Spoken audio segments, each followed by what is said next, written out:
예.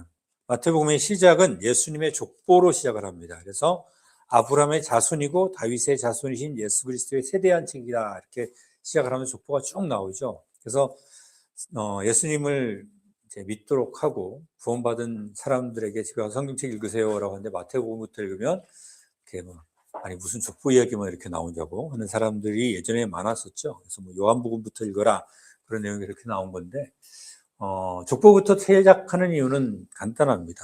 그러니까 아브라함과 다윗의 자손의 족보를 통하여서 오신 예수님께서는 왕으로서의 그러니까 적법한 자격이 있다라는 것을 증거하는 거거든요. 그 시간 이제 말씀이 이제 마태복음 디코드라는 이제 제목으로 이렇게 쭉 이제 마태복음 끝날 때까지 28장까지 쭉 해 나갈 텐데 디코드라는 이 단어에 이제 뭐 갑자기 웬 디코드야 이제 이럴 수가 있는데 요즘 그 학생들은 코딩하면 다 압니다, 그죠? 코딩 공부를 다 유치원부터 시작을 해가지고 코딩을 다 배우고 이제 코딩 해가지고 뭐 어플도 만들기도 하고 다 그렇게 하는 거죠. 근데 그 코딩에 이제 주로 쓰는 코딩이 인코딩하고 디코딩이에요. 인코딩은 뭐냐면 내가 생각하는 것을 암호화를 해가지고 컴퓨터가 알아듣게 혹은 그것이 알아듣게 해가지고 내가 원하는 결과를 만드는 것이 인코딩이고요. 디코드는 여기 나와 있는 것처럼 암호화된 것을 풀어가지고 원래 의미를 드러내는 것을 디코드라고 이야기를 합니다. 디코딩이라고 그러는 거거든요. 그래서 코딩의 주요 언어가 인코딩, 디코딩. 그래서 인코딩 하면 컴퓨터가 알아들을 수 있는 거고, 디코딩 하면 사람이 알아들을 수 있는 거고. 근데 인코딩 한 상태에서는 알아보는 사람도 있고 알아보지 못하는 사람도 있단 말이죠. 근데 마태복음이 왜 디코드냐? 혹은 사람 이제 이렇게 마태복음 디코드 하니까 오해할 사람들이 있을까봐 이제 이야기부터 시작을 하는 건데 성경을 해석하고자 하는 게 아니에요. 그러니까 성경은 기록된 그대로 믿고 받아들인 게 맞는데 때로는 인코딩 된 것처럼 알아보는 사람도 있고 알아보지 못하는 사람도 있는 것이 성경 말씀입니다. 근데 그럴 수밖에 없는 것이 성경은 영적 언어이기 때문에 그렇거든요. 고린도전서 말씀을 우리가 함께 살펴보겠습니다. 고린도전서 말씀에 보면 고린도전서 2장 13절부터 12절부터 한번 읽겠습니다. 12절부터 제가 한 절 여러분이 한 절 이렇게 교독하도록 하겠습니다. 고린도전서 2장 12절부터 그런데 우리가 세상의 영을 받지 아니하고 하나님께로부터 난 영을 받았으니 이것은 하나님께서 우리에게 값없이 주신 것들을 우리가 알게 하려 함이라. 우리가 그것들도 말하되 사람의 지혜가 가르치는 말로 하지 아니하고 성령님께서 가르치시는 말로 하나니 곧 영적인 것들을 영적인 것들과 비교하느니라. 그러나 본성에 속한 사람은 하나님의 영의 것들을 받아들이지 아니하나니 이는 그것들이 그에게는 어리석은 것이기 때문이요 또 그가 그것들을 알 수도 없나니 이는 그것들이 영적으로 분별되기 때문이라. 더욱이 영에 속한 자는 모든 것을 판단하나 그 자신은 아무에게도 판단을 받지 아니하느니라. 다 같이 누가 주의 생각을 알아서 그를 가르치겠느냐. 그러나 우리가 그리스도의 생각을 가지고 있느니라. 명백하죠. 코딩 언어를 아는 사람은 인코딩 된 것도 디코딩 된 것도 다 알아봅니다. 그죠? 컴퓨터를 하려면 그 정도는 해야 되는 거죠. 마찬가지로 하나님께서 쓰신 이 성경, 기록하신 성경이라는 것은 인코딩 된 언어라고 보면 돼요. 그래서 영적으로 뛰어난 사람들, 주의 성령을 받은 사람들, 거듭난 사람들은 이것을 영적 언어로 다 이해하고 받아들일 수가 있어요. 그래서 하나님의 말씀이 무엇인지 구별이 되는데 그렇지 않은 사람들은 알지 못합니다. 마태복음에서 상황도 마찬가지인데 예수님께서 유대인의 왕으로 오셨는데 주님께서 처음부터 다 이렇게 드러내놓고 말씀하셨단 말이죠. 그런데도 불구하고 하늘의 일들을 바라니까 알아듣지 못하는 사람들은 알아듣지를 못해요. 왜냐하면 믿음으로 그것을 받지 못했기 때문에. 그래서 주님께서 어느 순간 갑자기 이것을 비유로 확 전환하는 순간이 있는데 그게 언제냐면 마태복음을 쭉 읽어 나가다 보면 알겠지만 마태복음 13장이 그 계기입니다. 자, 마태복음 13장 11절 말씀을 거기 이제 제가 찾으라고 올려놨는데 오늘은 여기선 적으면 시간이 오래 걸리니까 찾기만 하고 집에 가서 한번 시간이 되면 마태복음 13장 11절 말씀을 한번 적어 보시길 바랍니다. 마태복음 13장 11절 말씀이에요. 함께 읽겠습니다. 시작. 그분께서 그들에게 대답하여 이르시되 하늘의 왕국의 신비들을 아는 것이 너희에게는 허락이 되어 있으나 그들에게는 허락되지 아니하였기 때문이라. 주님께서 이 말씀을 왜 하셨을까요?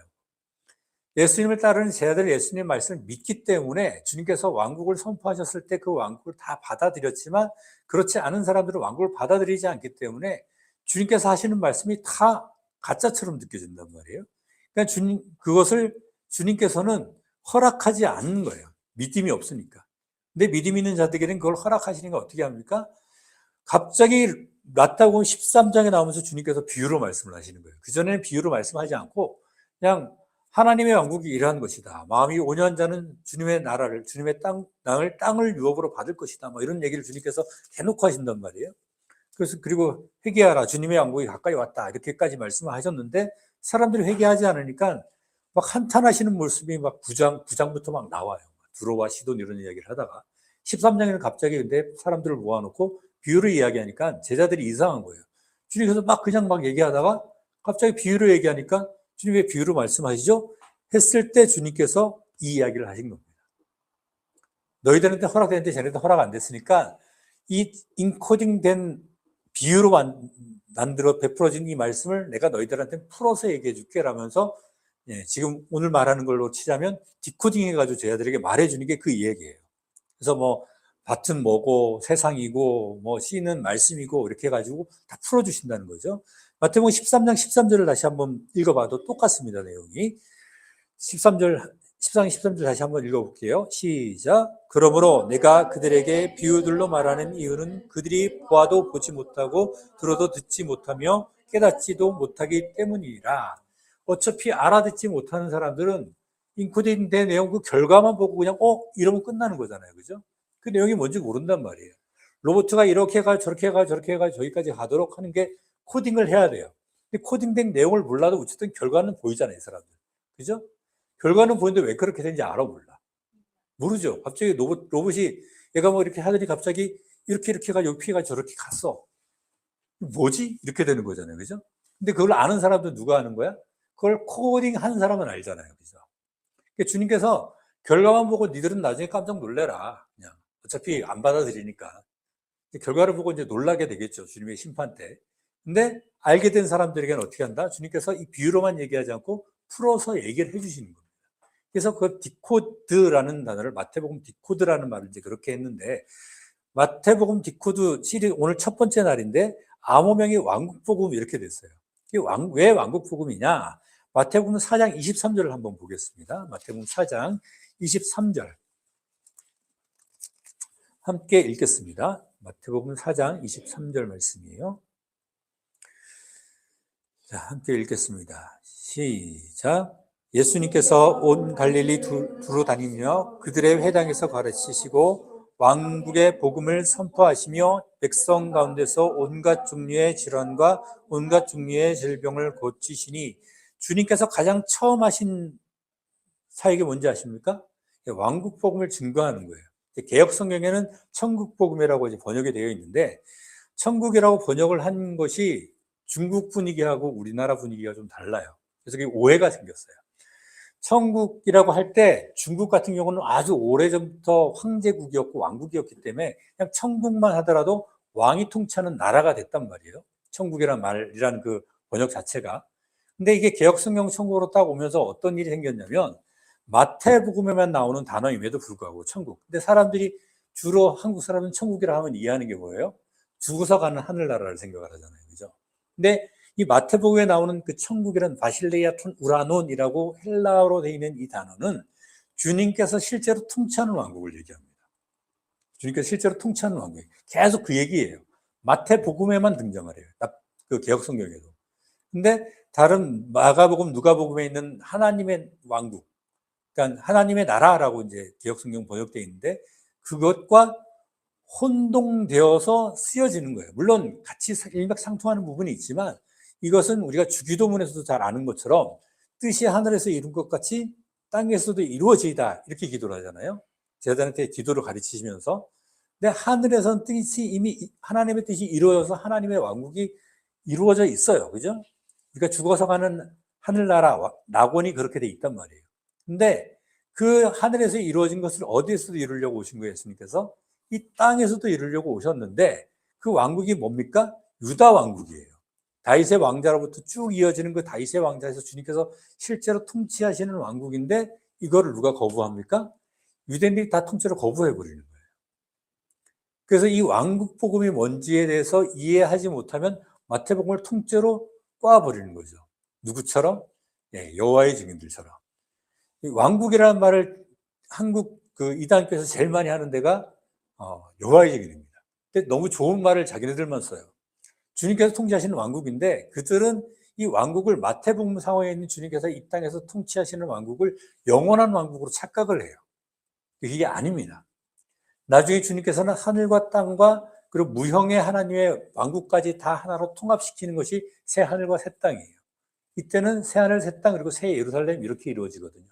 그게 완성되는 것까지 봐야 되는데 마태복음을 오해하면 여호와의 증인이 되거나 또 하나님의 교회가 되거나 혹은 뭐 또 어디 신천지가 되거나 다 이렇게 됩니다. 그 사람들 특징들이 뭐냐면 다 왕국 이야기를 하면서 마태복음을 들먹이거든요. 이게 마태복음을 오해해서 생기는 거고 일반 교회에서도 마태복음을 왕국복음이라는 이 핵심 코드를 가지고 읽지 않기 때문에 오해가 많아져요. 마태복음을 그대로 읽다 보면 어떤 오해가 생기냐면 갈라디아서에서 말하는 다른 복음을 증거하는 사람들이 생깁니다. 구원은 오직 믿음으로 얻습니다. 아멘. 구약이나 신약이나 상관없이 오직 우리의 공로는 없이 오직 믿음으로 하나님께서 드러낸 의로 구원받는 것이 믿음이에요. 구약도 마찬가지고 신약도 마찬가지죠. 근데 마태복음은 왕국복음을 증거하고 있기 때문에 주님께서 율법보다 더 높은 위치에 주님의 하나님의 의의 법령을 선포를 해요. 우리가 그것을 채울 수 있어요, 없어요? 율법의 행위로도 못하거든요. 그죠? 근데 마태복음 마치 그런 것처럼 얘기하는 이유가 뭐냐면 주님의 왕국에서는 실제로 통치할 법이 그 하나님의 의의 법이에요. 율법보다도 상위법입니다. 근데 율법의 행위로도 채우지 못한 이거를 우리가 채울 수 있어요, 없어요? 없잖아요. 그래서 뭐가 필요한 거예요? 은혜가 필요한 거잖아요. 그 부분을 넘어가지 않고 이 마태복음 5장, 6장, 7장에 머물러 있다 보니까 갈라디아서에서 얘기하는 것처럼 할례 받아야 돼. 뭐 고기 먹지 말아야 돼. 율법을 지켜야 돼. 이러면서 종교적인 행함을 강조하는 행위 구원론이 나온다는 거죠. 그것은 뭐라고요? 다른 복음이에요. 예수 그리스도 이외에 다른 것으로 구원받을 수 있다? 이건 다른 신들뿐만 아니라 나 자신에게서 뭔가 선한 것이 나와서 구원에 영향을 준다는 것도 다른 복음입니다. 나의 공로는 구원에 영향이 전혀 없습니다. 에베소서에 나오죠. 너희가 믿음으로 말미암아 구원을 얻었나니 이것은 행위에서 난 것이 아니요 하나님의 선물이라. 이는 누구든지 자랑치 못하게 하려 함이라 라고 에베소서 말씀에 분명하게 말씀하고 있어요. 하나님의 선물로 주어진 거고 우리의 공로는 전혀 없어요. 다만 이 마태복음 5장, 6장, 7장에 나오는 주님의 왕국의 법령은 어떻게 충족이 될까요? 우리 공로가 아니라 우리는 예수 그리스도 안에서 그 자격을 충족시킨 줄로 믿으시기를 바랍니다.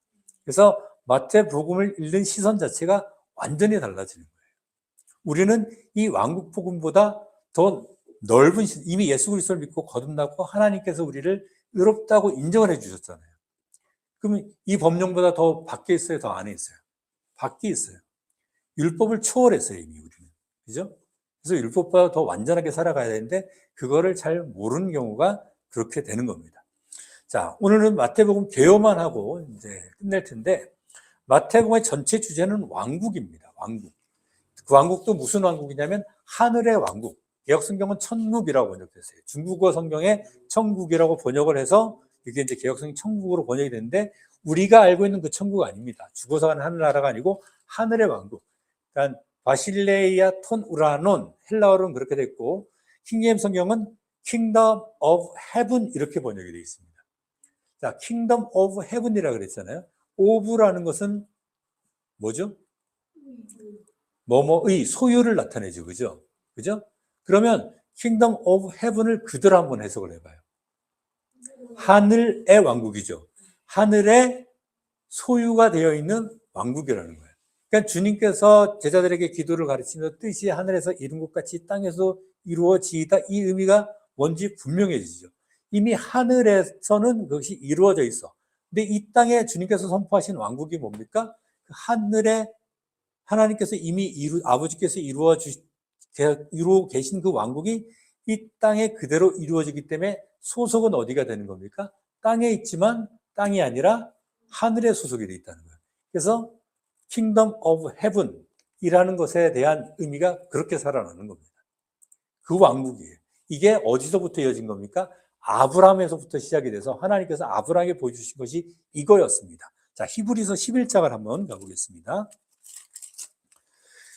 히브리서 11장에 보면 아브라함이 바라봤던 것이 뭔지 분명해지는데요. 히브리서 11장. 자, 11장 10절. 8절부터 10절까지 다 읽어볼게요, 제가. 히브리서 11장 8절부터 10절까지 읽을게요. 믿음으로 아브라함은 부르심을 받아 훗날 상속재산으로 받게 될 곳으로 나아가면서 순종하였고 자기가 어디로 가는지 알지 못한 채 나갔으며 믿음으로 그는 낯선 나라에 체류한 것 같이 약속의 땅에 체류하였고 자기와 함께 동일한 약속의 상속자가 된 이삭과 야곱과 함께 장막들에 거하였으니 이는 그가 기초들이 있는 한 도시를 바랐기 때문이라. 그것의 건축자와 만드신 분은 하나님이시니라. 아브라함이 바라본 게 뭐예요? 아브라함이 당시 밟고 있던 그 땅 자체의 장막이 아니에요. 아브라함이 살아있을 동안 받을 것도 아니에요.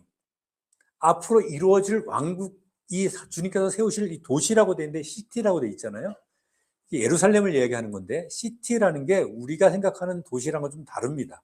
옛날에 그 독일에 보면 부르크라는 영역이 있는데 성벽으로 쫙 둘러싸여가지고 거기 부르크 안에만 성벽 안에가 도시예요. 그리고 그 밖에는 뭡니까? 컨트리가 되는 거예요. 시티와 컨트리가 그 성벽으로 갈라지는 거거든요. 그런 의미예요. 그러니까 그런 도시를 바라봤고 그것은 아브라함 당대에 이루어지는 것도 아닌데 하나님께서 그것을 보여주시니까 도시를 만들었습니까? 안 만들었습니까? 아브라함은 안 만들었고 그때 이미 있었던 도시였던 소돔과 고모라 같은 도시에 들어가서 살지도 않았죠. 그 얘기는 뭐예요? 아브라함이 자기 일생에 이루어지지도 않을 그 영원한 도시를 바라보면서 살았던 게 아브라함의 믿음이었어요. 그것을 성취했던 게 누굽니까? 다윗이었거든요. 다윗이 드디어 하나님의 왕국의 샘플을 딱 만들었어. 그러니까 하나님이 너무 좋아가 다윗한테 뭐라 그래요? 자, 네가 샘플을 딱 만들었지. 예루살렘을 차지하고 하나님의 뜻대로 통치되는 왕국과 성전은 없지만 성전이 생기면서 망했어요. 오히려 성전은 없지만 그걸 하나님께서 네가 하나님을 전적으로 의지하면서 이 도시를 세웠으니까 네 왕국은 무너지지 않을 것이야. 그래서 앞으로 네 뒤에 하나님이 와가지고 네 자리에서 통치할 거야. 이게 다윗의 시편, 다윗의 실제로 얘기했던 사무엘 하나 또 역대상에 나오는 내용이기도 하지만 다윗의 시편에 끊임없이 메시아에 대한 예언시로 그것이 나와 있습니다. 그러니까 다윗 자신이 아니라 다윗의 후손으로 올 예수 그리스도가 세우실 왕국에 대해서 말하고 있는 거죠. 이 왕국을 이야기하는 것이 마태복음이에요. 아브라함으로부터 시작이 돼서 다윗 때 확정을 했고 아침에 우리가 이사야서를 읽었는데 비록 그때 유다 왕국은 멸망할 거지만 주님께서 어떻게 하실 거라 그랬어요? 모든 것을 새롭게 세우실 것이라 그랬죠. 그 왕국에 대한 예언이 바로 이사야서의 예언이고 그 뒤에 모든 선지서의 예언이거든요. 근데 그 선지서에 예언되었던 그 왕이 어떻게 됐습니까? 왔어요. 이게 마태복음이에요. 그분이 와가지고, 그러니까 예수 그리스도에 대한 마태복음, 마가복음, 누가복음, 요한복음 이 네 가지 복음이 있는데 마태, 마가, 누가복음을 공간복음이라고 하지만 왜 그러냐면 예수님의 행적을 중심으로 기록을 했기 때문에 마태, 마가, 누가가 비슷해요. 내용은. 근데 뭐가 다르냐? 강조점이 다 달라요. 그것도. 그래서 마가복음은 짧죠. 누가복음은 엄청 길죠. 그죠? 강조점이 달라서 그래요.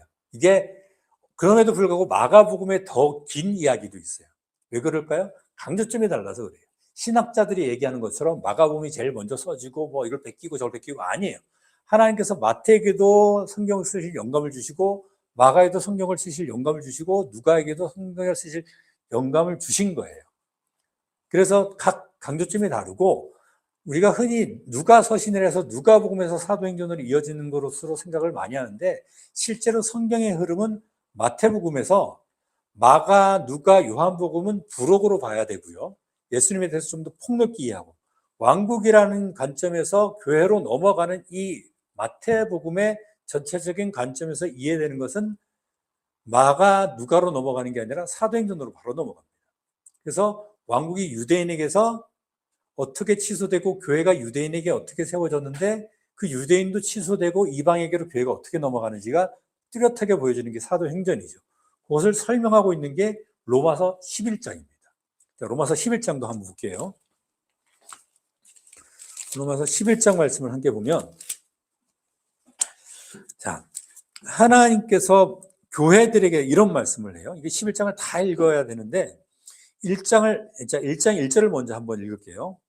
로마서 1장부터 3장까지는 구원의 기본결이고 5장부터 8장까지는 구원받은 성도들의 내부에서 일어나는 엄청나게 복잡한 일들을 쫙 얘기하면서 구원의 확신을 딱 심어줘요. 9장부터 11장까지는 이 이야기를 해서 진행이 됩니다. 믿음에 대해서. 근데 뭐라 그러냐? 11장에 보면 그러니까 이방인들이건 헬라인이건 유대인이건 상관없이 교회 안에서 다 구원을 주시는데 11장에 이렇게 얘기합니다. 11장 1절이에요. 그러면 내가 말하노니 하나님께서 자신의 백성을 버리셨느니라. 느냐? 결코 그럴 수 없느니라. 나도 이스라엘 사람이요 아브라함 씨에서 난 자요 베냐민 지파에 속한 자니라 라고 하면서 자기가 사울이 예수 그리스도를 믿음으로 교회에 소속이 되었지만 역시 육체적으로는 어디라는 거야? 유대인이라는 걸 얘기하잖아요. 그죠? 그리고 그 이스라엘의 버림을 받았다고요? 안 버렸다고요? 안 버렸다는 거예요. 그게 어디로 쭉 넘어가면서 어디로 넘어가냐면 11절로 한번 넘어갑시다. 자, 로마서 11장 11절을 제가 한 절 12절을 여러분이 한번 이렇게 읽겠습니다. 그런즉 내가 말하노니 그들이 걸려 넘어짐으로 쓰러지게 되었느냐? 결코 그럴 수 없느니라. 오히려 그들의 넘어짐을 통해 구원이 이방인들에게 왔으니 이것은 그들이 질투하게 하려 함이니라. 그런데 그들의 넘어짐이 세상의 부유함이 되고 그들의 쇠퇴함이 이방인들의 부유함이 되거든. 그들의 충만함은 얼마나 더 많이 부유함이 되고. 그래가지고 유대인 사람들이 원래 이방인들은 하나님하고 상관없다고 생각하던 사람들이잖아요. 그죠? 하나님이 선택해서 불러모은 민족은 이스라엘입니다. 그래서 이스라엘은 원래 하나님의 백성인데 하나님이 하나님의 백성 이스라엘을 내버려 두고 이방인이 더 충만하게 됐어. 그러면 이 원래 하나님의 백성이었던 이스라엘은 어떻게 하게 될까요? 질투를 하게 되겠죠. 그죠? 그러면서 나중에 어떻게 되냐? 도로 돌아오게 되어 있습니다. 그래서 25절부터 한번 읽어보면 그 사이에 이제 접붙여지는 이야기가 나오는데 접붙여진 것은 교회고 원가지는 이스라엘입니다. 그래서 로마서 11장 25절에 이렇게 기록되어 있습니다. 형제들아 너희가 스스로 지혜로운 것으로 여기지 않게 하기 위하여 이 신비에 대해 너희가 모르기를 내가 원치 아니하노니 그것은 곧 이방인들의 충만함이 들어올 때까지는 일부가 눈머는 일이 이스라엘에 일어났다는 것이라. 이거는 과거예요. 눈멀었어요 지금. 이런 식으로 온 이스라엘이 구원을 받으리라. 민족이 살아난다는 거예요. 이것은 기록된 바 시온에서 구출자가 나와 야곱에게서 하나님의 성품에 위배되는 것을 치워버리리니 유대인들이 이제 정결하게 되는 거예요. 내가 그들의 죄악을 제거할 때 이것을 그들을 향한 내 언약이니라 함과 같으니라. 아멘. 이건 누가 하시는 겁니까? 하나님께서 하시는 거예요. 사람이 하는 게 아니에요. 이스라엘이 기족의 민족이라는 게 바로 여기서 증거가 되는 거죠. 이스라엘 나라가 회복되기 전까지 성경대로 보는 사람들은 계속 이걸 이야기를 했는데 이스라엘이 회복되기 전까지 이걸 보지 못하던 중세교회는 어떻게 생각했냐? 교회가 이스라엘을 대체한다고 생각을 하고 교회를 가지고 왕국을 세우려고 했어요. 그러면 되는 거예요? 안 되는 거예요? 안 되는 거예요. 그것 때문에 이스라엘을 차지하려고 예루살렘을 차지하려고 십자가 원정을 3번이나 보내고 교황이라는 예수 그리스도의 대리자를 세워놓고 막 이렇게 된 거예요. 다 마태복음을 제대로 이해하지 못하고 로마서까지 연결을 시키지 못하기 때문에 일어나는 일입니다. 주님의 생각과 판단은 우리가 알지 못해요. 성경에 있는 그대로 보고 그냥 믿고 받아들이면 그대로 되는 줄로 믿으시기를 바랍니다. 로마서 11장 33절을 다 같이 읽겠습니다. 시작. 오 하나님의 지혜와 지식의 부요함은 깊도다. 그분의 판단들은 헤아릴 수 없으며 그분의 길들은 찾아내지 못하리로다. 아멘. 우리는 알 수 없어요. 어디까지만 하나님이 성경에 기록해 놓은 그대로 그것만 받아들이면 되는 겁니다. 그래서 마태복음에 뭐가 기록되어 있다고요? 하늘의 왕국, 이 땅에 주님께서 통치하실 그 왕국에 대해서 얘기를 했는데 그 왕국이 어떻게 됩니까? 결국은 유대인들에게 거절되면서 주님께서 그 거절된 왕국은 좀 뒤로 냅두고 새로운 신비인 교회를 세운 과정이 마태복음에 드러나고 있습니다. 자, 마태복음 10장 7절을 먼저 한번 읽어볼게요.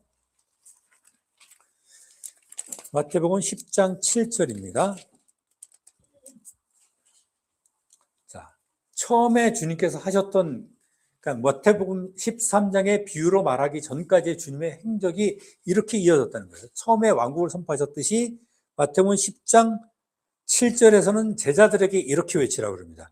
시작. 너희는 가면서 선포하여 이르되 하늘의 왕국이 가까이 왔느니라 하라. 제자들도 똑같이 뭐라 했어요? 하늘의 왕국이 가까이 왔다. 왜? 가까이 왔습니까? 왕이 와 있으니까. 그 왕국은 이제 세워지는 게 무슨 문제야? 시간 문제야. 받아들이기만 하면. 근데 10장 이후로 보면 알겠지만 받아들여요, 받아들이지 않아요? 전혀 받아들이질 않아요. 주님께서 어떻게 한탄을 하시냐면, 네, 여기 보면 이제 나오는데, 어디를 볼까? 여기 이 뒷부분이 이제 다 받아들이지 않는 그런 내용인데, 마태복음 12장을 한번 보겠습니다. 마태복음 12장 20절부터 한번 읽어볼게요. 한 절 한 절씩 읽겠습니다. 30절까지 다 읽겠습니다. 이거는 중요하니까. 마태복음 20장, 이때 가서도 얘기하겠지만 오늘도 한번 읽어볼게요. 마태복음 11장 20절부터 30절. 20절부터 30절. 11장 20절부터 30절이요. 제가 한 절, 여러분이 한 절, 한 절씩 교독하겠습니다.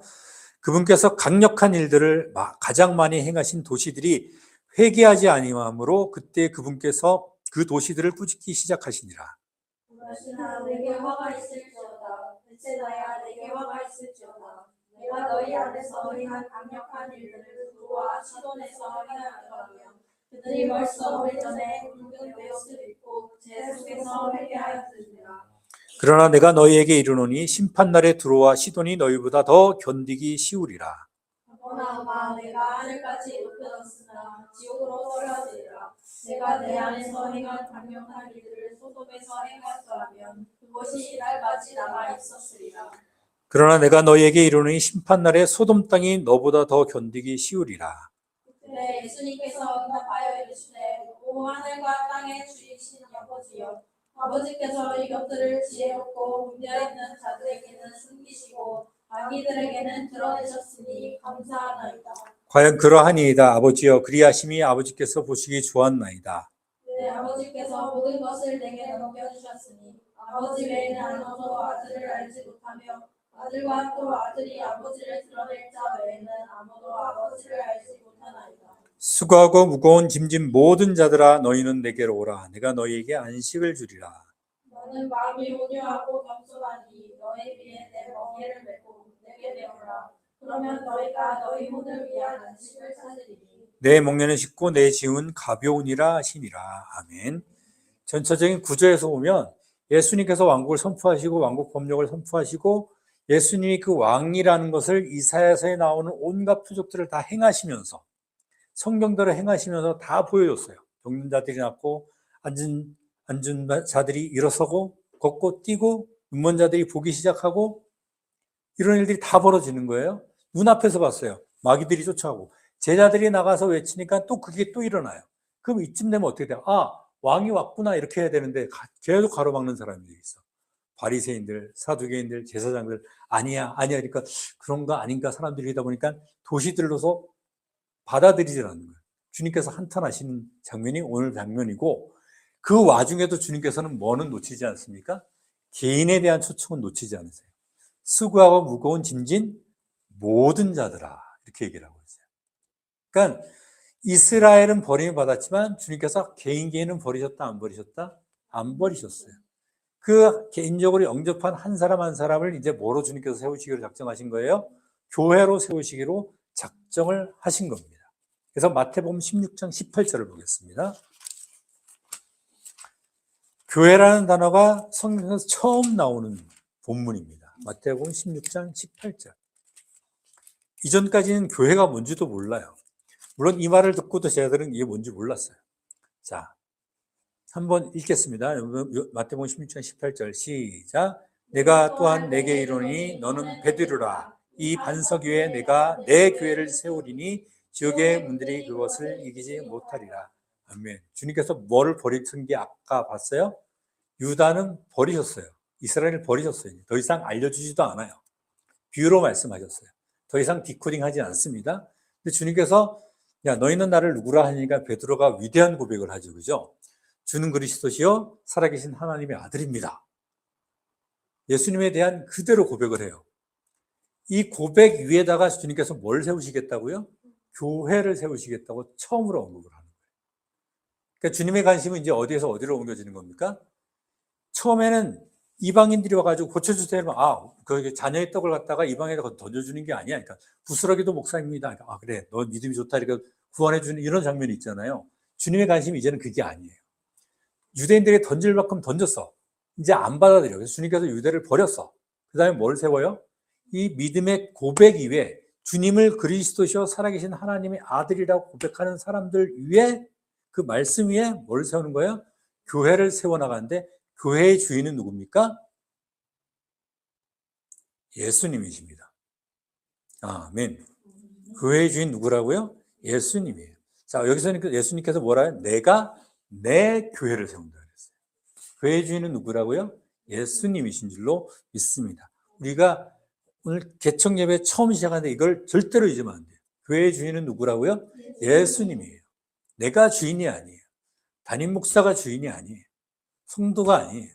우리는 교회의 지체고 머리 되시는 분은 누굽니까? 예수님이에요.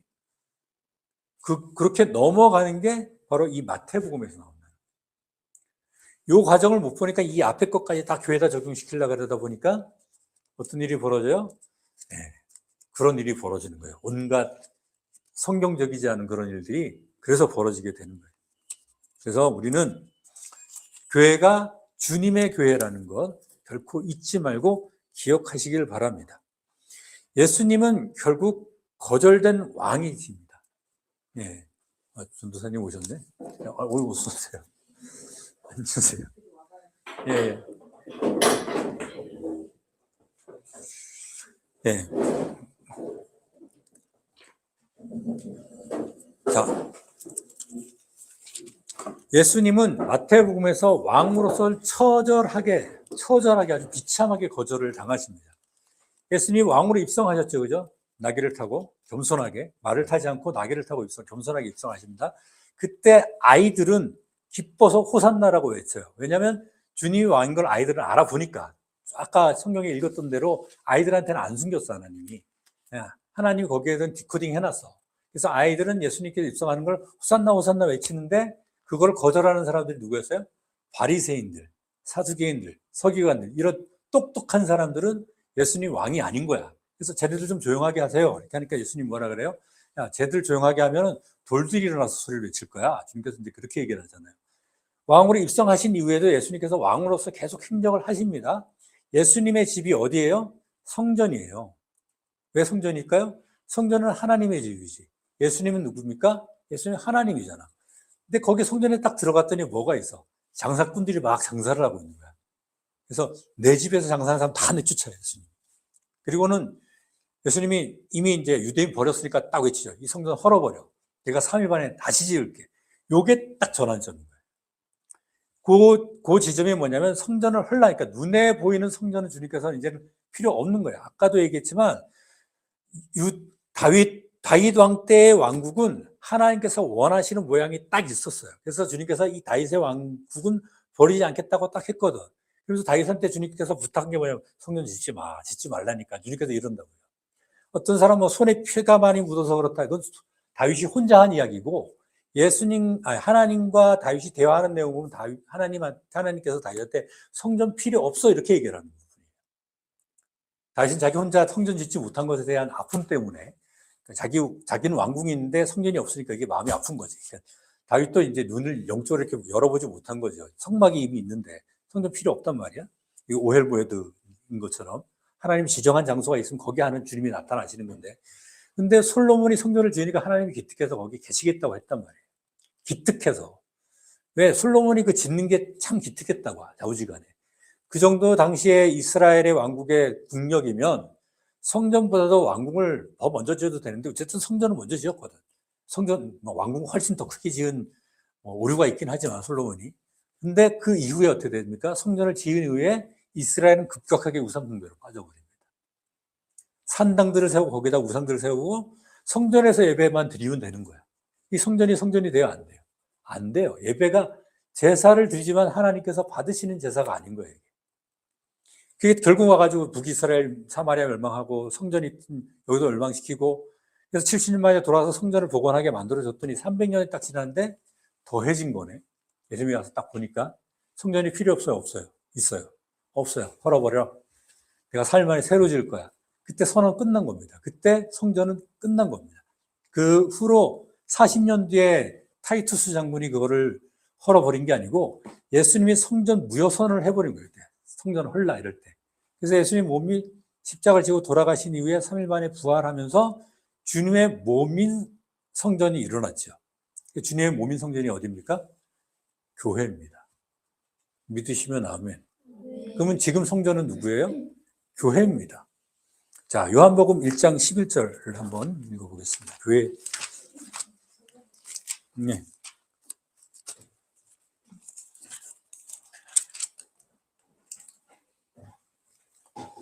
요한복음 1장 11절과 하고 2장 19절하고 이렇게 읽어보겠습니다. 자, 요한복음 1장 11절. 네. 요한복음 1장 11절 먼저 한번 읽어보겠습니다. 시작. 그분께서 자기 땅에 오셔서도 그분의 백성이 그분을 받아들이지 아니하였습니다. 요한복음에도 선언하고 있죠. 그분의 백성이 누구였어요? 이스라엘이었어요. 이스라엘이 받아들였습니까? 안 받아들였습니까? 안 받아들였어요. 그래서 주님께서 어떻게 얘기하냐? 요한복음 2장 19절로 가보겠습니다. 요한복음 2장 19절. 자, 함께 읽겠습니다. 시작. 예수님께서 그들에게 대답하여 이르시되 이 성전을 헐라. 사흘 안에 내가 그것을 일으켜 세우리라. 주님께서 사흘 만에 세우셨습니까? 안 세우셨습니까? 세우셨어요. 그죠? 주님이 부활하시면서 세워졌고 그분의 몸인 교회가 곧 성전이다. 이게 바로 교회다. 그래서 지금 현재 성전은 눈에 보인다, 눈에 보이지 않는다. 지금은 보이지 않으세요. 성전은 보이지 않아요. 교회는 유형교회가 있어요. 그렇지만 성전이라는 개념에서의 건물은 존재하지 않습니다. 그래서 예배당을 크게 좋게 지어놓고 이게 거룩한 성전 이러면 말이 안 되는 거예요. 이건 사원이 돼버리는 거예요. 사원이. 우리가 함께 모여서 예배 드리는 그 장소가 곧 하나님께서 계시는 곳. 두세 사람이 내 이름으로 모인 곳에 나도 그들과 함께 있다. 그럼 여기 예수님 계십니까? 믿으시면 아멘. 네, 눈에 보이지 않아도 예수님은 분명히 약속하죠. 두세 사람이 있는 곳에 나도 그들 중에 있느니라. 예수님의 이름으로 모였죠. 교회가 세워졌어요. 마태복음의 줄거리가 이거예요. 예수님이 왕으로서 어떻게 거절당하는가 이 얘기가 대부분이거든요. 16장 전까지. 근데 그 이야기를 읽지 못하니까 어떻게 하는 거예요? 마태복음 이야기를 다 자기한테 적용시키는 거예요. 그거 어떻게 하는 거예요? 물론 영적으로는 우리가 그 의미를 받아들여야지. 우리가 살아가면서 누가 오리를 동행하자 하면 심리를 동행하는 마음을 갖고 내가 오르는이 범죄하면 빼버릴 정도로 처절하게 내 죄를 어떻게 참회하고 이렇게 주님 앞에 내 죄를 내놓고 하는 것이 있어야죠, 당연히. 근데 진짜로 눈 뽑아버릴 거예요? 진짜로 손 잘라버릴 거예요? 주님의 왕국에서는 진짜로 그렇게 해야 돼요. 주님의 통치하신 나라에서 만약에 오른손이 죄를 짓는다 그러면 잘라버려야지 주님의 왕국에서 살 수 있습니다. 근데 우리는 이미 그것을 다 어디 안에서? 예수 그리스도 보혈 안에서 이미 그 자격을 갖춘 사람이기 때문에 그것과 상관이 있다 없다? 없다. 이것은 누구 이야기? 주님이 통치하실 왕국과 당시에 예수님 앞에 있었던 예수님을 거절했던 누구들? 유대인들. 그게 적용되는 이야기다. 그래서 마태복음 디코드라는 게 그런 의미예요. 디코드. 마태복음은 마치 인코딩 되어 있는 책과 같습니다. 그래서 그냥 겉으로만 딱 보면 우리가 코딩 해놓고 이제 보면 이게 어떻게 된 건지 모르는데 그냥 결과만 이용을 하잖아요. 그죠? 그처럼 이거 결과만 이용하려고 그러다가 어떻게 되는 거야? 스스로 이렇게 옥죄는 것이 되는 거예요. 디코딩을 잘해서 주님께서 디코딩을 해주셨어요. 어디로? 말씀으로. 그래서 성경을 읽을 때 주의해야 되는 것이 한 가지가 뭐냐면, 제가 여기서 하는 말도 여러분들이 그대로 받아들이지 마세요.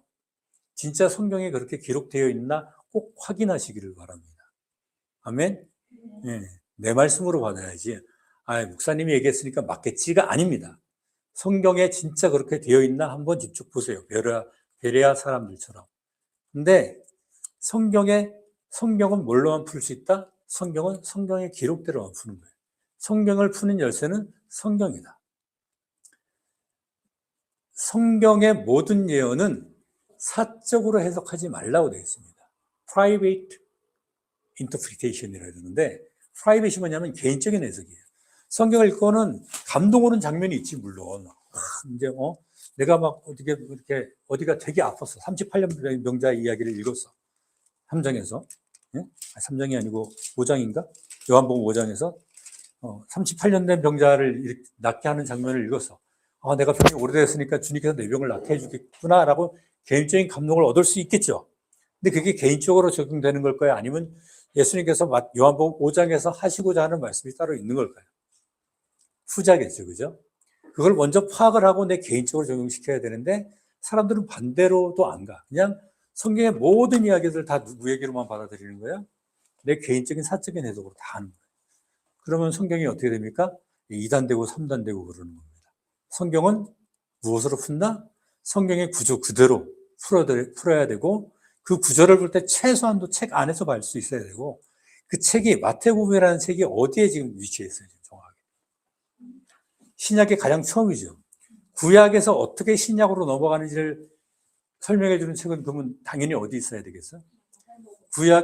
그치, 마태복음에 있어야 되는 거죠. 마태복음이 제일 앞에 있으니까. 이게 성경의 배열이 쓰여진 순서대로가 아닙니다. 그럼 의도가 있는 걸까? 의도가 없는 걸까?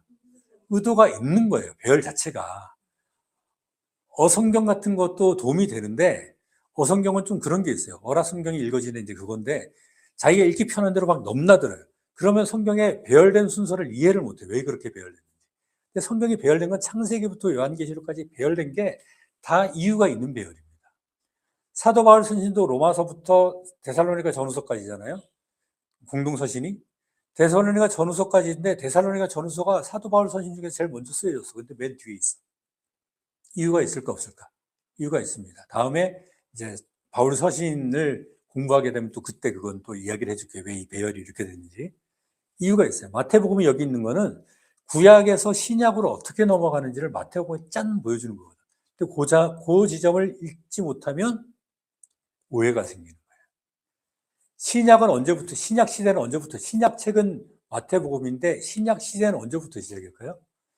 모든 언약 유언이거든요. 주님께서 하신 언약은 다 그 상속 언약입니다. 상속 언약은 뭐에 대해서 발효가 됩니까? 죽어야지가 발효가 되는 거야. 내가 무슨 유언을 남겼어. 내가 죽고 나면은 소인은 얼마를 갖고 죄인은 얼마 갖고 딱 해가지고 변화 선택해가지고 이렇게 궁궐에 잠가놨어. 그게 유효가 되려면 어떻게 돼야 돼? 내가 죽어야 돼요. 그죠? 아브라함하고 하나님께서 예약 맺을 때는 뭐가 죽었어요? 동물이 죽었어요. 그죠? 동물의 죽음으로 그걸 하나님께서 일방적으로 그걸 계약을 맺었어. 주님께서 새로운 유언 예약을 주셨어요. 그게 언제부터 발효됐을까요? 예수님께서 십자가를 지셨을 때부터. 구약은 언제까지예요? 예수님 십자가를 지실 때까지는 구약이에요. 그래서 성전이 그때까지는 있어요. 근데 예수님이 딱 돌아가셨을 때 휘장이 위에서부터 아래로 쭉 찢어졌죠. 그게 새로운 유언의 시작인 거예요. 그 새 언약이 뭡니까? 너희는 서로 사랑하라예요. 주님 안에서 너희는 서로 사랑하라. 그 안에 모든 계명이 다 포함되어 있습니다. 근데 그 순간이 언제부터? 성전의 휘장이 위에서부터 아래로 쫙 갈라졌을 때부터 지성소, 성소의 구별이 필요가 없어지는 거지. 성소 안에 있는 사람. 자, 그걸 알아야 돼. 성소 밖에가 아니야. 성소 안에 있는 사람들. 성소 안에 있는 사람들은 이제 누구랑 뭐와 구별이 없어요? 지성소와 구별이 없어요. 성소 안에 있는 사람들. 교회가 어디 안에 있는 사람들이에요? 성소 안에 있는 사람. 밖에 있는 뜰에 있는 사람들이 아니에요. 성소 안에. 제사를 드리고 성소 안으로 들어온 사람들입니다. 그 제사는 누구의 제사? 단 한 번 드린 제사, 예수 그리스도의 십자가, 하나님의 어린, 바로 그 어린 양. 그 구약에 있었던 모든 어린 양은 뭐? 예표 그냥. 아담과 하와의 옷을 입혔던 양의 죽음도 예표. 6월절 어린 양도 예표. 구약에 드렸던 모든 속죄 헌물 다 예표. 진짜는 뭐? 예수님. 앞에 있었던 모든 헌물은 다 뭐? 예표인데 그게 수표 같은 거예요. 수표가 헌금이에요? 현금이 아니에요? 현금 아니죠, 그죠? 수표는 뭡니까? 수표는 이렇게 해놓고 내가 만약에 당장 수표를 뜯는다 그러면 나한테 그 은행 계좌에 있는 얼마를 이 사람한테 얼마를 지급해도 됩니다라는 표딱지죠, 그죠? 그걸 은행에 갖다 주면 뭘 갖다 줘? 현금으로 바꿔주는 거예요. 자, 언제부터 현금이 시작됐을까요? 예수님이 십자가를 지시는 순간부터 그때부터는 진짜로 유효한 헌물이 되는 겁니다. 그 이전에 예표 헌물을 받았던 구약의 성도들은 예수님 십자가를 지는 순간에 나왔습니다. 그것도 마태복음에 나와요. 오늘 그것만 읽고 끝낼게요. 마태복음 뒤쪽을 한번 보겠습니다.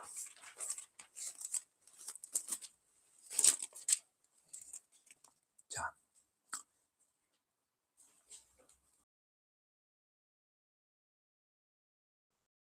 음,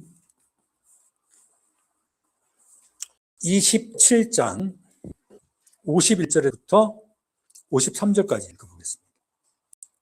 51절부터 53절 말씀이요. 마태복음 27장 51절에서 53절. 다 같이 읽겠습니다. 시작. 보라, 성전의 휘장이 위에서부터 아래까지 둘로 찢어지고 딸이 진동하며 바위들이 터지고 무덤들이 열리며 잠든 성도들의 많은 몸이 일어나 그분의 부활 뒤에 무덤 밖으로 나와서 거룩한 도시로 들어가 많은 사람에게 나타났더라. 성경에 나오는 사건입니다. 주님께서 십자가를 지신 다음에 어디로 가셨어요? 낙원으로 가셨죠, 그죠? 그 낙원이 어디였어요? 아브라함 품이었어요. 아브라함의 품에 누가 들어갔을까요? 아브라함의 계약 안에 있는 사람들. 그 하나님께서 구약을 맺으실 때에 그 수표를 받았던 사람들. 아브라함 품에 있었단 말이에요. 주님께서 음부에 가셨다고 성경 기록하고 있단 말이에요. 음부가 그 낙원입니다. 가서 복음을 선포하시고 그 사람들을 이제 니들이 예표를 했던 거 내가 진짜로 했어. 가자 해가지고 어떻게 나와서 갔습니다. 성경에 나와 있죠. 그죠? 그대로입니다. 그래서 구약은 수표였지만 지금 우리는 뭘 갖고 있다? 현금 가지고 다니는 거예요. 현금 가지고. 그래서 우리는 구약의 성도들하고 차원이 달라요. 우리는 성령으로 충만한 사람들이에요. 아멘? 네. 그렇게 우리가 교회가 돼서 살아가는데 그 과연 마태복음 쭉 읽어가면서 이 거절된 왕국이 어떻게 거절이 되고 주님께서 교회를 어떻게 세워나가는지 그 모습을 앞으로도 한 장 한 장 해나가면서 함께 보도록 하겠습니다.